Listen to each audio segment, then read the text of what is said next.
Implementing Data Quality in Workflows, a practical guide on data quality expectations with Delta Live tables. I'm Matthew Norberg, and I'm a data engineer at Writeworks. We do cloud hosting for small businesses and accounting firms. Over the past year, I've become an expert at developing Delta Live table pipelines with data expectations. My goal with this presentation is not just to teach you about data quality and data expectations. I want to share my experience developing them and set you up for success. At the end of this talk, you will know how to develop your own set of expectations and how to get the most out of them. I'm also going to share many tips and tricks I've learned along the way, which will save you time and effort when you do this yourself. Session overview. We're going to start with a brief introduction. Following that, we'll move into part 1, where we're going to define data quality and data expectations. At the end of part 1, we'll be introducing the demo data, which we'll be using for part 2. In part 2, I'm going to show you my process that we learned in part 1 to derive new expectations for the demo data. Finally, we'll have a conclusion followed by some Q&A. For anyone that's interested, I'm going to provide a link to the slide and all of the code that you see in this presentation. So why do we care about data quality? Well, I hope if you're listening to this talk that you have an intuitive understanding about why data quality is important. Hopefully, you're striving to improve the quality of your data. To begin this talk, I wanted to share some of the reasons which I believe data quality is important. Here's some that I came up with. With good quality data, you can get accurate analytics, which then lead to better decision making. It is essential for building accurate AI and ML models, which rely on clean quality data. And then number 3, poor data is costly. So if nothing else, it's costing you money. According to a study done by Gartner in 2021, every year poor data quality costs organizations an average of $12.9 million. So with that in mind, I really like this quote from Carol Clements, who said, "You can have all the AI in the world, but if it's on a shaky data foundation, then it's not going to bring you any value." This brings us to part 1, defining data quality and data expectations. So what is data quality? Well, I really like this definition from IBM because it rigorously defines what data quality means. They say it's how well a data set meets criteria for a set of dimensions. And now you'll notice that these dimensions are underlined and italicized. That is because it brings me to the next slide, the dimensions of data quality. This diagram is from Mark Schwind, who did a presentation in 2012 on enterprise information management in SQL Server. Although this diagram is old, it's still relevant. It shows many of the common dimensions of data quality and problems associated with them. Now you'll notice that some of the dimensions on the previous slide are not listed in this diagram. That's okay. The dimensions of data quality are not universal, and different organizations test for different dimensions of data quality. The important thing is that you have a clear set of standards which you are testing your data against, and they are well defined. So what are data expectations? Put simply, it's just a rule that specifies what your data should look like. You come up with your data expectations, and then you run your data through a Delta Live table pipeline, which then evaluates these expectations on your data. Why do you write them? Well, they allow you to measure the proportion of your data that does not meet quality standards. They also give you a method to handle data that's bad. A popular method is to quarantine bad data, which prevents it from entering downstream processes. Number 3, they can be used to identify bugs in code that cause bad data. And lastly, they are the first step towards data quality monitoring. So if you are envisioning data quality monitoring with Lakehouse Monitoring or other BI software, then this is step 1. Here's a conceptual diagram from Databricks. I got this from their documentation, and it's actually new this year. It was just released this past January. You have raw data, that is your input. It goes into the expectation. If you pass, meaning your data is good, you keep the record. And if you fail, meaning it's bad, then you have some options about what to do.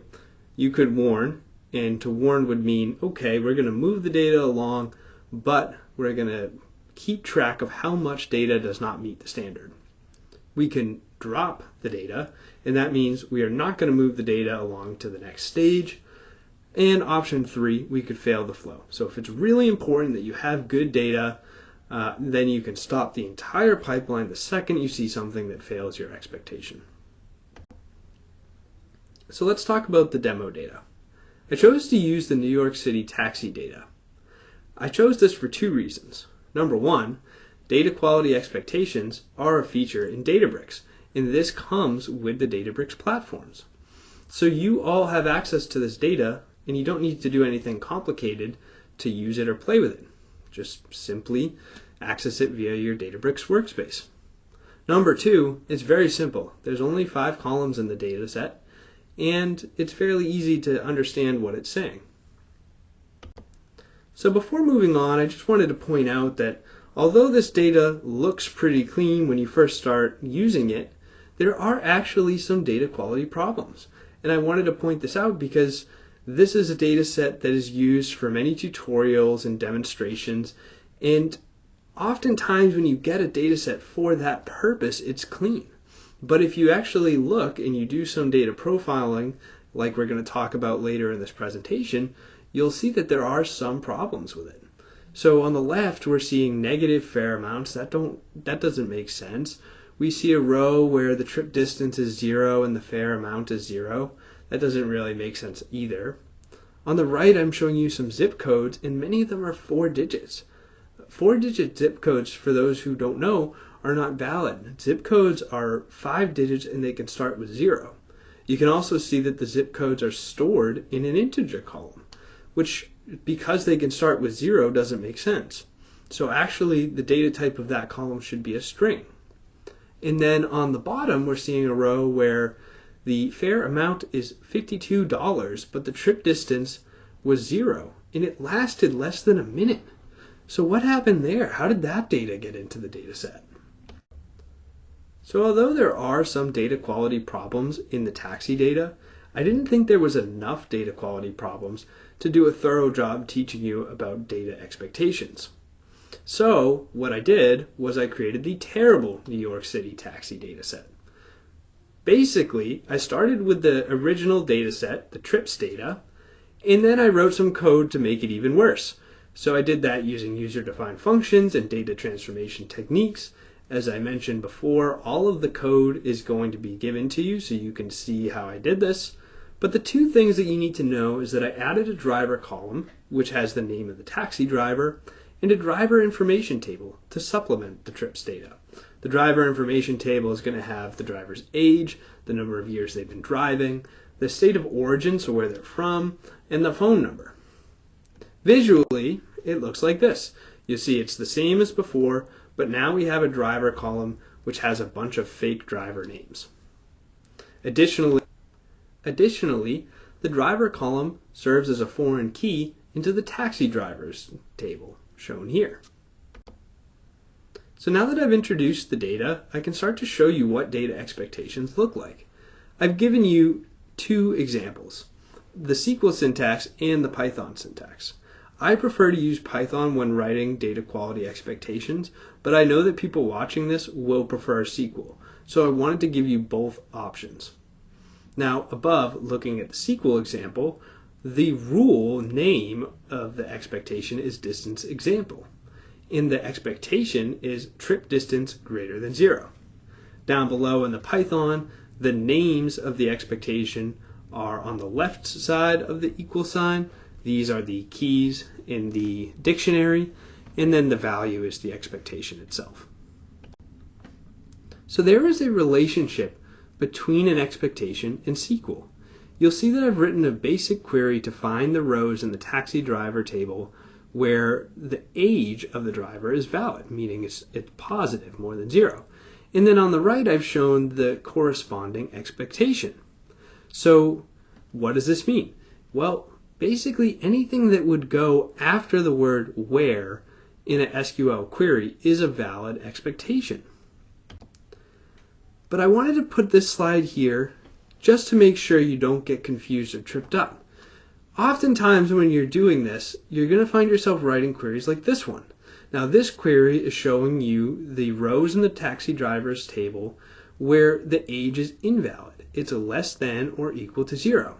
So you might write a query like this as you're searching through the data to see what data quality problems it has, and then you find data quality problems, meaning we found rows where the age is not valid, so we want to write an expectation. Well, we need to be careful here because the expectation, we have to negate the clause that comes after where. So in the expectation, again, we have age greater than 0.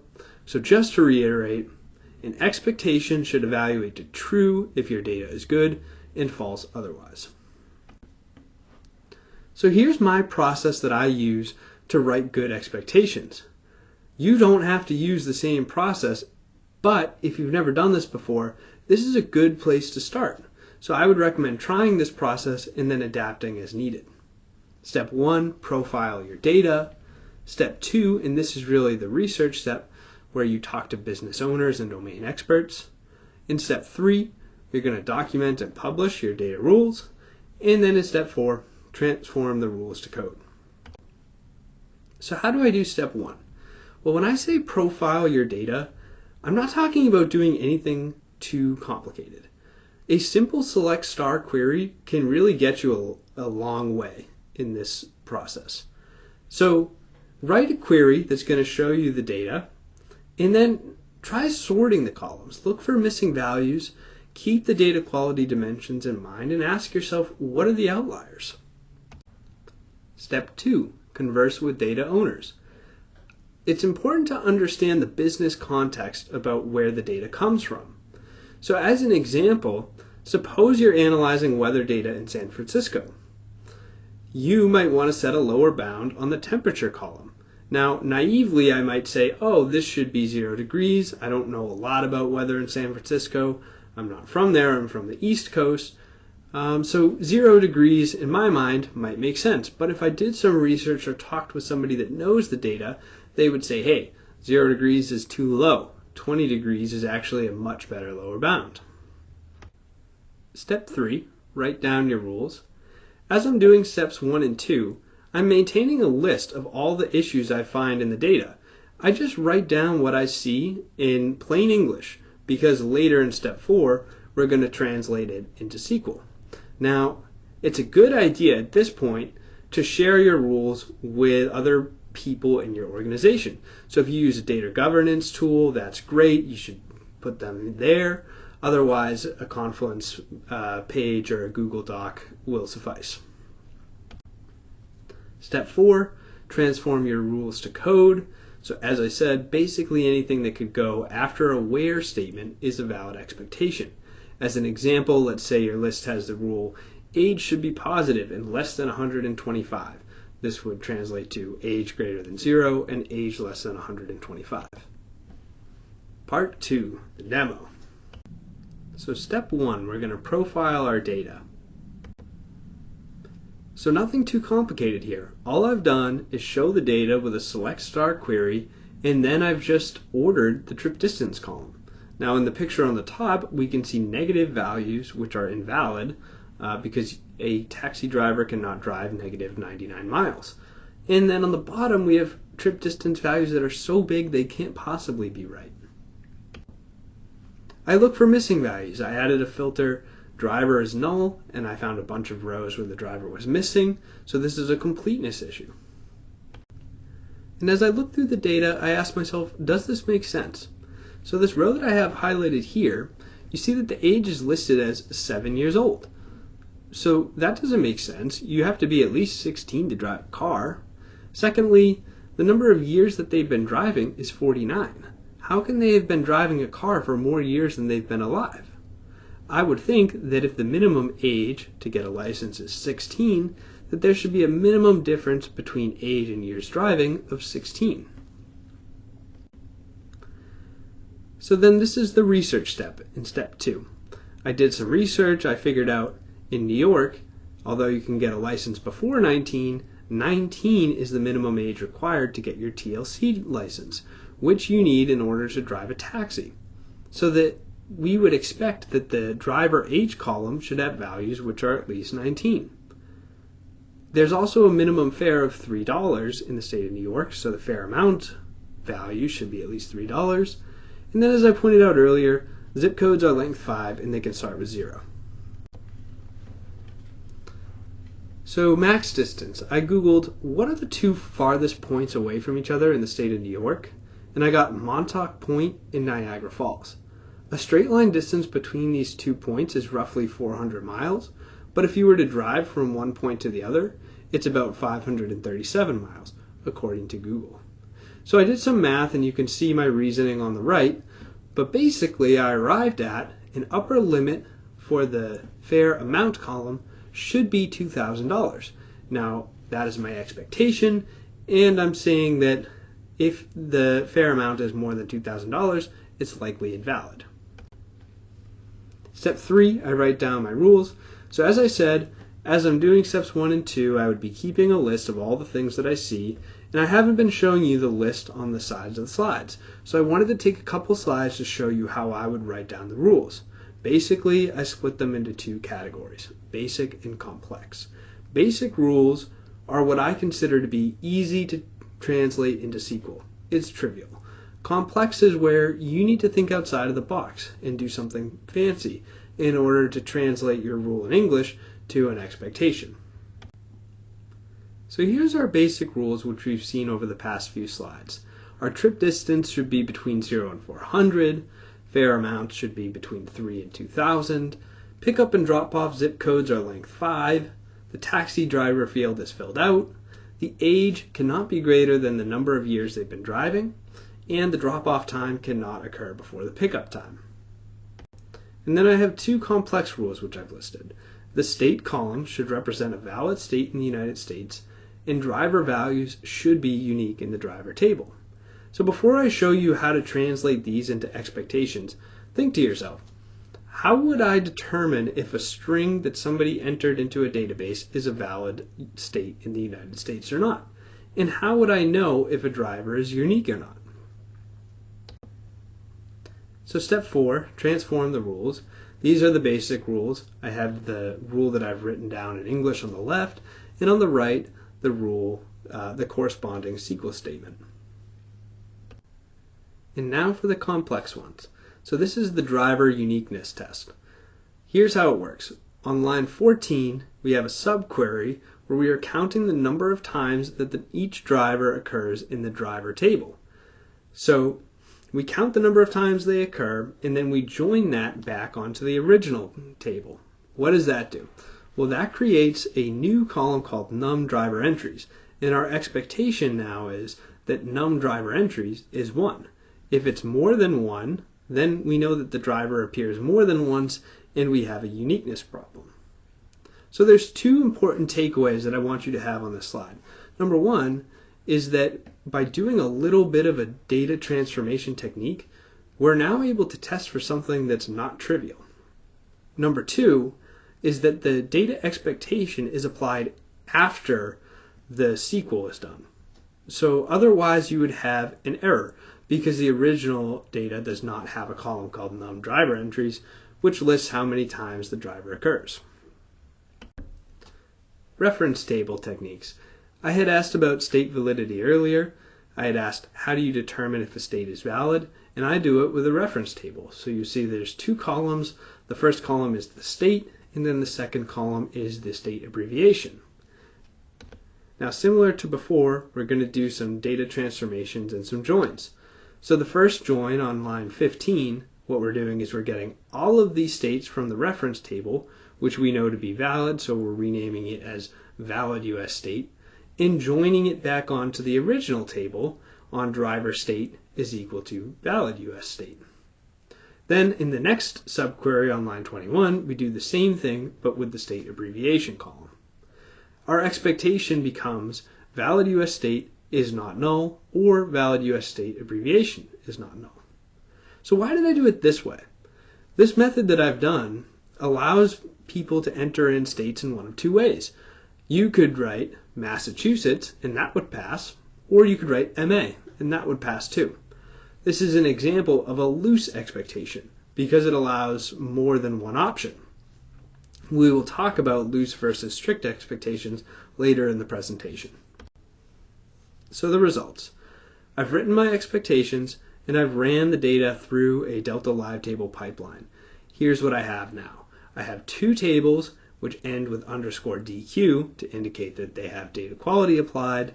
I can click on one and then I can see how many rows have failed and the percentage. So what percent of the data has failed.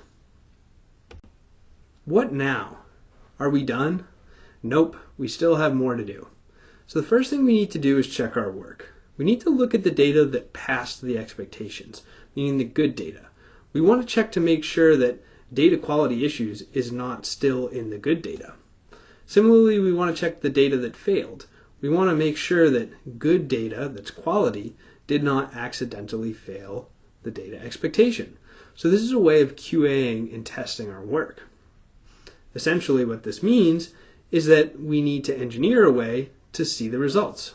On the slide previously, it showed us how many rows failed, but it didn't actually show us which rows failed. That's the key difference.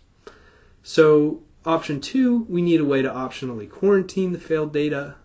And then number 3, we need a way to extract the results into a table. So something that we can save, and that is going to give us a way to do more advanced analytics and reporting. So how do we view the failures? Well, if you remember the SQL expectation relationship, which I showed earlier, we could simply do a basic query where we negate the expectation. I'm not a fan of this method.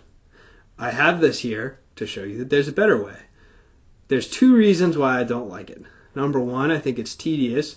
You have to open up your list of expectations every time and negate it, and so that's just time consuming. Number 2, if your expectations are complicated, it's possible that you'll make a mistake when doing the negation, and in which case the query that you write is not actually going to return the rows that failed the expectation. So here's a better way. Add a passing column to the data. So here's what this code does on the left. We're iterating over our rules, and for each rule we're making a new column. The column name is the name of the rule, and then it's suffixed with passed DQ check. The column will have a value of true if you passed and false otherwise. So you'll see on the right we have the new schema of the table after this is applied. We have columns now like age, validity, passed DQ check, which is a Boolean, so it'll be true if it passed and false otherwise. Now, instead of writing the old SQL query, we can write things like this, saying, hey, show me all of the taxi drivers where the state check passed. And as expected, we have valid states in the results. We can also say, show me everything where the state check did not pass, and we have nonsense in the state column, missing values and random strings. How do we quarantine the data? I got this code from the Databricks documentation. This is the example that they use, which shows you how to do it. I'm going to explain it and walk you through their method. What they do is they say if you fail any data expectation, then you should be quarantined. So they make a new column called isQuarantined, which is true if you failed an expectation and false otherwise. Then they simply split the data into 2 tables by filtering on the isQuarantined column. Here's how you visualize this. We have our data quality check. If you pass, you move to the valid data table. And if you fail, you move to the quarantine table.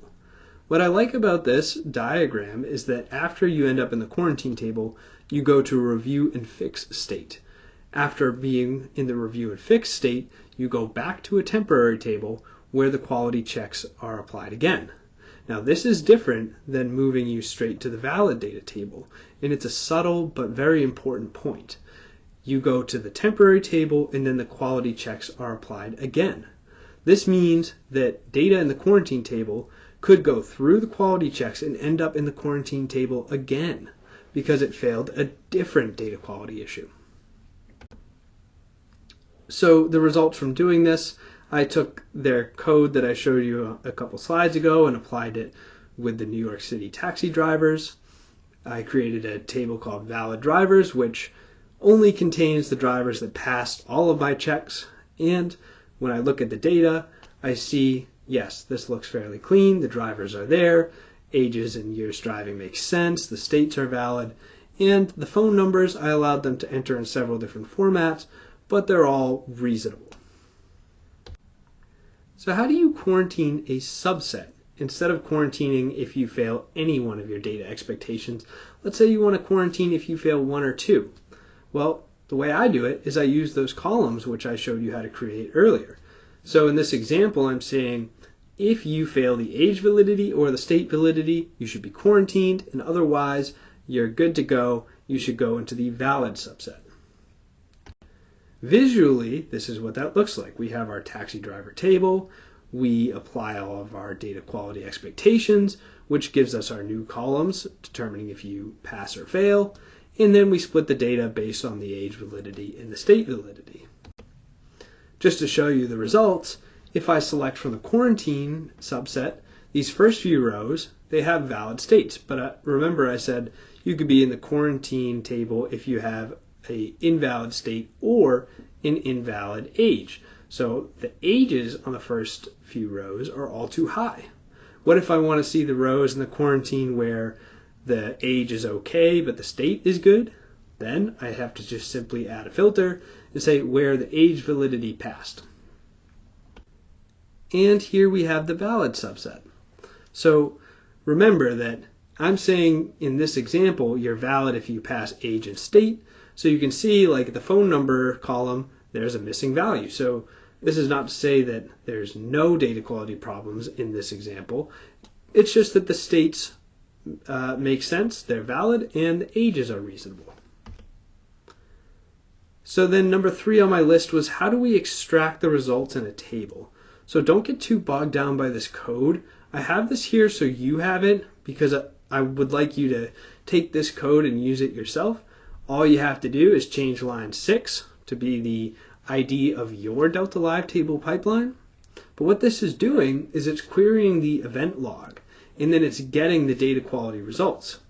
So when you apply the query on the right, you get a table like this. We have our data set, our expectation, the number of passing records, and the number of failing records. So why is this different from before? I mean, the image that I showed you before, you could see how many records passed and failed. The difference is that now we can save this table. So we can have, for example, a data quality catalog or a data quality schema where this table would be stored. You could imagine maybe we're going to add a date column to it, so we'll run it every day and insert the new rows, and then now we have basic data quality monitoring over time. What you would do is you would have your Delta Live table, and you would have, as I showed you, that code is not part of the Delta Live table, so you would have a job or a workflow. The first step in the job would be to run the Delta Live table pipeline. The second step in the job would be to run the code on the previous slide, which would then create this table and update it for you. So some lessons learned and subtleties. Before I conclude this talk, I wanted to show you some things that I think you're going to run into when you do this yourself. Which columns do you test against? Trust me, you do not have time to test against every column, and you do not have time to test every column against every dimension. So that first step in the process where you're profiling your data, this is where that becomes really important because that is going to tell you which columns you need to test against. But what if things change? What if a column with no missing values all of a sudden has missing values? That's where regular profiling and repeating this cycle on a regular basis is going to be to your advantage. Overlapping versus disjoint expectations. The best way to explain this is with an example. So suppose you're testing a column against 2 dimensions, let's say completeness and validity, and you see a null value. Well, if a null value fails the completeness test and the validity test, then you are going to see something interesting with your numbers. If you add up the number of rows that failed the completeness test plus the number of rows that failed the validity test, that number can now be more than the number of rows that had either of those failures. Why does this happen? Well, it's because of double counting. You're counting, in this example, the nulls, which would count as a validity and completeness, twice. So you might say, I would like it so that If I add up the dimensions that I'm testing against, they add to the total number of rows with an error. And I would say, okay, well then we need to change the definitions of our expectations. They need to be defined so that you can fail exactly one expectation and never more than one. So what are the consequences of doing this? Well, one of the consequences is that your code becomes more complicated. In the example code on this slide, I've written it so that you can fail completeness, validity, or precision, but you can never fail more than one. And these are pretty basic rules. So you can imagine that if you have more complex rules, this becomes harder to make them disjoint. A second consequence is that it can be harder to explain your results. So imagine you're trying to explain data quality results to people that are not as tech savvy. It might be hard for them to understand why something fails one thing and not the other and not both. Coming back to the idea of strict versus loose expectations, I wanted to give you some more examples having to do with states. The point that I'm trying to make is that you can make an expectation really strict, saying Massachusetts is the only thing that I will allow, or I will allow MA and Mass and other variations that mean Massachusetts but are just slightly different. So why even bring this up? Well, if you make your rule too strict, then you can have a situation where your pass rate is very low despite having data that's actually pretty good. So this would be an indication that your rule is too strict and you need to make it a little looser. So the takeaway is determining the right strictness level takes practice and iterations. You'll have to run your pipeline, look at your results, and then determine if you need to adjust the strength of your expectations. Make use of functions. So I've hyperlinked on the bottom the list of functions in Databricks SQL for you. I recommend that you open up that link and then scroll through the functions, because these are what you have in your toolkit and they can really make your life much easier as a developer. As an example, I'm showing you the fair amount column, and the row that I have highlighted has 5 decimal places, which doesn't make sense because we're talking about money. So the fair amount column, by doing fair amount equals round and then to 2 decimal places, I'm able to find rows with more than 2 decimal places and then say this is not quality data and flag it. Try regular expressions. So regular expressions work in data expectations. They're really helpful for things like phone numbers. And again, with the phone number example, you'll have to think about the strength of it. Am I going to allow people to enter in phone numbers in more than one way? Because there's different forms. You might see on the slide there's first 3 in parentheses and then a space, 3 more and then a dash, or a string of 10 digits. And both of these forms can be valid phone numbers. So you'll have to decide what is the right strength for your use case. Summary and key takeaways. Data quality is really important. It's crucial for accurate analytics, good decision making, and building reliable AI and ML models. What are data expectations? Well, they're just rules that specify how your data should look. I like to think of them as unit tests for data.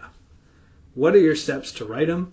Well, my process is step 1, profile the data. Step 2, do some research, consult with domain experts.